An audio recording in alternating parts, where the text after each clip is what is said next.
বিগত জালেমারা এই দেশ থেকে 28 লক্ষ কোটি টাকা পাচার করেছে, এটা একটা পরিসংখ্যান। এই 28 লক্ষ কোটি টাকা পাচারের সাথে জড়িত তারা কেউ ধর্মীয় শিক্ষায় শিক্ষিত না।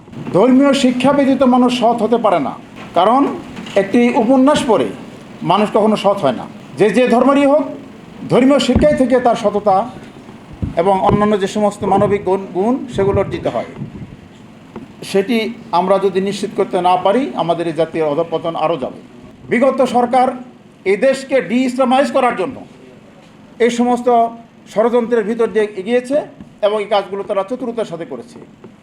এই দেশের যতগুলো বিশ্ববিদ্যালয় আছে, বিশ্ববিদ্যালয়ের ভিতরে পাবলিক বিশ্ববিদ্যালয়, ঢাকা বিশ্ববিদ্যালয়, রাজশাহী, চট্টগ্রাম, এই তিনটি বিশ্ববিদ্যালয়ে প্রতিষ্ঠার লগ্ন থেকে ইসলামিক স্টাডিজ আরবি আছে। এরপর তো ইসলামী বিশ্ববিদ্যালয় কিন্তু সেটিরও চরিত্র নষ্ট করা হয়েছে, সেটি আর এখন ইসলামী বিশ্ববিদ্যালয়ের চরিত্রের মধ্যে নাই। আর বাদ বাকি যত পাবলিক বিশ্ববিদ্যালয় খোলা হয়েছে, কোনো পাবলিক বিশ্ববিদ্যালয়ে এই সাবজেক্ট খোলা হয়নি, নিষিদ্ধ। জাতীয় বিশ্ববিদ্যালয় সারা দেশের কলেজগুলো নিয়ন্ত্রণ করে। জাতীয় বিশ্ববিদ্যালয়ের অধিভুক্ত কলেজগুলোর ভিতরে বিগত রেজিমে কোনো কলেজে ইসলামিক স্টাডিজ, আরবি, এমনকি ইসলামের ইতিহাসও, যেহেতু ওখানে ইসলাম শব্দ আছে, এই তিনটি সাবজেক্ট এফিলিয়েশন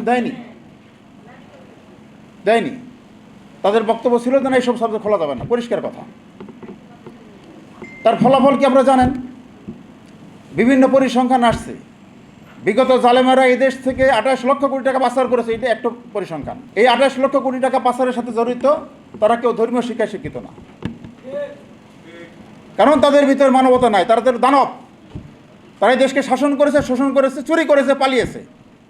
এখন আমাদের এই দেশকে যদি আমরা স্বনির্ভর করতে চাই, উন্নত করতে চাই, অর্থনীতি সমৃদ্ধি, শান্তি, নিরাপত্তা, স্বাধীনতা, সার্বভৌমত্ব, সকল কিছুর হেফাজতের একমাত্র গ্যারান্টি হচ্ছে সৎ, দক্ষ, যোগ্য, দেশপ্রেমিক নাগরিক তৈরি করা। আর সৎ, দক্ষ, যোগ্য, দেশপ্রেমিক নাগরিক তৈরি করতে হলে আমাদের ধর্মীয় শিক্ষা বেসিস ছাড়া এটা কোনো প্রয়োজন সম্ভব না। এটা প্রমাণ বিগত সময়।